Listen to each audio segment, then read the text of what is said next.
Hey everybody, welcome to the Harvard Fellows presentation on American University admissions. Today we're going to talk about how to apply to American universities and what might make them attractive to you as a student. Great. So to start, who is talking at you right now? Well, the two people talking at you are the current Harvard Fellows at Stowe. So to start, my name is Vanessa, and I'm originally from Boston, Massachusetts, which is the east coast of the United States. At Harvard, I studied applied math with a focus in biological sciences, and some activities that was a part of include Latinos in Finance and Tech, Fuerza Latina, and this organization called Primus, which was focused on first-gen low-income programming. My name's Felix. I'm from the other side of the country, Los Angeles. My major was in history and government, though I did a bit of theater and Spanish as well. My main activities at school at Harvard were improv comedy for fun, club sports, as well as some politics, programming, and volunteering societies. Great. So to give you a little bit of a roadmap of today's presentation, we've made an agenda for you. To start, we're going to talk about some of the differences between U.S. colleges and U.K. universities. Then we'll talk about potential pros of the U.S. system. And then we'll start to end off with the actual application process, which is inclusive of the bullets below. So to start off, I think the main question a lot of you may be wondering by watching this video and presentation is to what's the main difference? Why would I go through all the hassle of going to the US across the Atlantic when I could just stay at home? Well, there are few main central differences you must know when making this decision. First of all, the British university system usually just requires 3 years of you for a bachelor's, and your master's and PhDs are slightly smaller as well. For American schools, on the other hand, a bachelor takes 4 years, as well as masters with 2 and PhD 5 to 7. So it is a quite longer commitment in the United States. Additionally, and this is maybe the most importantly, in a British university system, when you apply going into your first year, you apply specific to a program or to a course. So you apply to physics or you apply to religious studies, for example. In the United States, that is not as common. In fact, it's most common to apply as a general field of interest. However, you choose your major after you've done a full year, or sometimes even a year and a half, within your college, and then you decide what to do for the next 2 or 3 years. Next up, in the university system, especially in the Oxbridge format, you usually apply to your college, first of all, and that college itself is pretty independent or has real autonomy relative to your studies and your courses and your day-to-day life, where your university is more of an umbrella program. In the US, the university is pretty much everything. It might have houses for residential purposes, but you apply only to that university, no matter the type of student or no matter the type of program you're looking for. Additionally, grades are mainly taken from final exams in the UK system, which means you have one final grade, one final mark at the end of your course, because that is a showing of your knowledge over time. On the other hand, the US system has more frequent assessments. So that basically means all years matter the same to you, not just that last one, and that your grade point average at the end of your years, 4 years for a bachelor's program, will actually be, in general, over time based. So not exactly at the end, but consistent throughout. Lastly, there's a lot of pre-professional programs in the British university system, so you would apply potentially to med school or law very soon after you finish year 13 or upper 6th. In the American college system, many of your options will be liberal arts, meaning they're not necessarily ready for a profession right off the bat, but you will have a bachelor's degree in that case. So why study in the United States? The first and probably the biggest reason is that you're looking for a more generalist course of study. This means that you want to take classes in a wide variety of topics, or also that you want to take a variety of course types. So for example, you can take lecture style classes where there's 60 to 300 students in a class, or you could take seminar style classes which are smaller and tend to be discussion focused. Because the US you don't have to pick your course until a year after. You have a chance of getting this variety. The second reason is that you want to pursue high-level sports through NCAA scholarships, which you would apply for separately to the actual universities. And the third is you're interested in living abroad in a new area, but without the language barrier, because of course in the United States we also speak English. Here's a general overview of what application admissions officers in the United States are looking for. In pretty stark opposition to the UK system, the US system doesn't look or care only about academics. That being said, of course, they have a huge bearing on whether or not you'll be admitted. So, for example, the US system uses a GPA, but in regard to Stowe or other UK schools, you'll have your projected A levels, for example.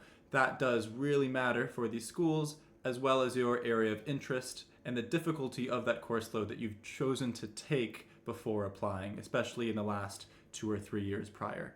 However, in the US, extracurriculars also have a very weighty presence in the admissions office. So for example, if you have a leadership or had a leadership position in clubs or sports, they will see that as promising for your future in that school, that you could become a leader in clubs and sports within the university. Additionally, if you've had part-time jobs that have nothing to do with your school, maybe you're working at a cafe every weekend, for example, or you're volunteering at an animal shelter or retirement home after school or during the weekend.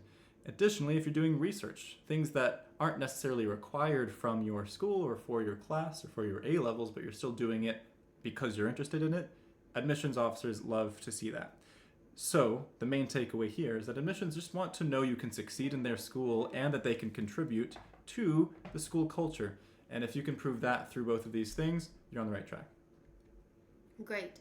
So now to get into the application process and how you actually apply. In the US, there is a centralized online platform in which you can apply through, and it's called the Common App, which stands for Common Application. The link is on the screen as shown. So this Common App allows you to do one application that you can send out to multiple schools.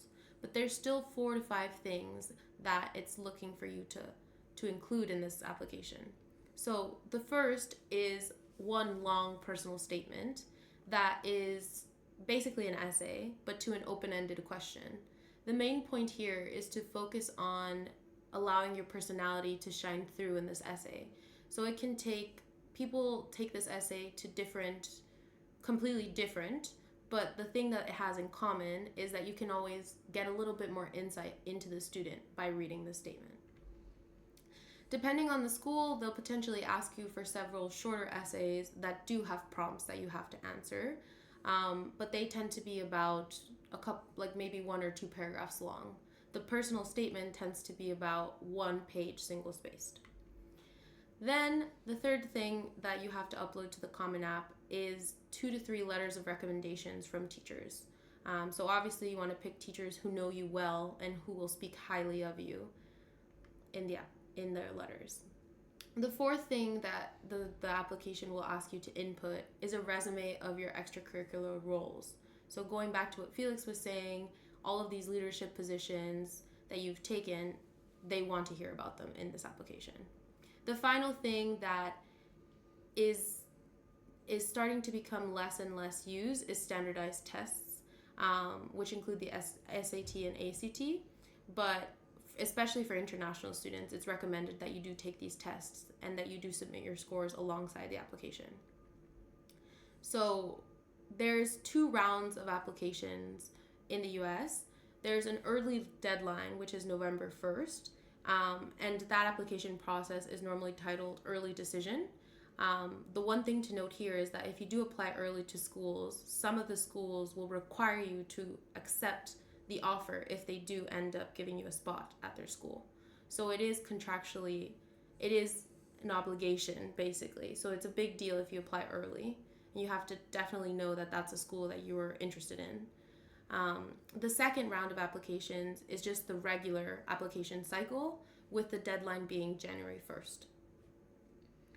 So let's take a second to talk about those standardized tests. As Vanessa alluded to, not all schools do require it, but as an international applicant, it is highly, highly recommended that you do this because it gives these officers a objective measure of sorts to use when they're comparing your application to those of the American students. You have two main options here. One is called the SAT. That's probably the one you're more used to hearing. That one is currently graded out of a 1600, and it tests maths and writing and reading. Writing and reading is usually bunched up into the same section.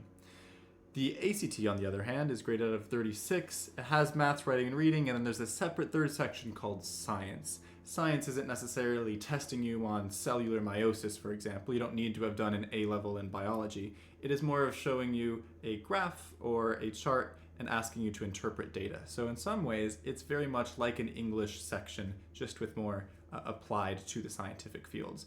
When deciding between which of these two to take, that's a personal choice. My recommendation is for you blindly to take a practice test of each of these two things. There are so many free ones available online. Time yourself, make sure you're very strict about it, because those practice tests give you a good idea on which one generally you might be performing better at. Once you've committed to that one, start to study for it. So I recommend two main things. First, there are plenty of books online, really thick books with more practice tests and honestly strategies on how to tackle certain types of questions. I like the Princeton Review, which is why it is on this slide, but there are Barron's and there's other versions and other brands that do the same thing. Feel free to choose and peruse maybe your local library that has them to choose which one's best for you. Secondly, there is a free resource that you might be familiar with online called Khan Academy. Khan Academy, specifically with the SAT and the College Board company that creates the SAT test, have partnered up in order to make very specialized resources for you. So those specialized resources know what you need to work on. They give you real test questions that have been used in prior exams, and overall have a very nice way of easing you into studying for it. At the end of the day, these two types of tests and standardized tests in general might look very foreign to you, especially if you haven't done maths A levels. You might not have taken maths in a while, which is why studying for these things might not be too difficult as far as the maths goes, but it is necessary for you to refresh your memory on a lot of these topics, because there's a real shot you haven't learned some of the maths yet, because in the US system, you learn maths and you take maths every year, for example. Additionally, for reading and writing, it's a very specific type of question. So you can't just assume, oh, I can speak English, I can write, I'll be fine. You need to practice that. Of course, there's always resources at your school, or if you want to go outside and do private tutoring, that's available as well. Great. So to get into the actual timeline of the application process, this is a moment for you to pause the presentation and read through all of the details of the application timeline yourself, because it's specific to you. But I will give a general summary of it. So I'm pausing to give a second. Okay, great. So some general points. You should definitely be you should be committed to applying to schools probably by the beginning of your lower sixth year, and you should start researching which ones you're looking to apply for. By lower sixth summer, you should be going through the application and starting to complete some of the materials that you need to upload. And then by upper sixth Lent term, you must have submitted applications to the schools if you're taking the regular decision cycle. And then your decisions come around March and April, which tends to be upper sixth summer term. Great. So our final point here is, how do you go about choosing a college, or / how do you go about researching a college? There's 6 areas that we've outlined here. I'll talk to you about 3 of them, and Felix will take the last 3. So the first one to consider is size. In the US, there's universities that range from small to large. Some of the small ones tend to be under 5,000 students, but large ones can be up to 60,000 students. So depending on what environment you thrive in, this could, if it is dependent on size, this could be a big deal for you. The second thing that's important to consider is the location of the college. There's colleges that are located in cities that are urban, and there's colleges that are located in rural areas. So here, just think about if you want to be in a hustle and bustle environment, or if you'd rather be in a more quiet environment with potentially more nature surrounding the school. The third thing to consider is whether you want to go to a liberal arts college or a pre-professional college. To explain that a little bit, liberal arts colleges are colleges that require you to take classes in a variety of topics. So they tend to be more general. You, of course, still pick a concentration or a major, but you do have to have had some touch points with other subjects. Pre-professional colleges, in contrast, are more pointy. They tend to focus on a specific area. So, for example, this would include business colleges like Bates, and colleges that are focused on STEM like MIT or Caltech.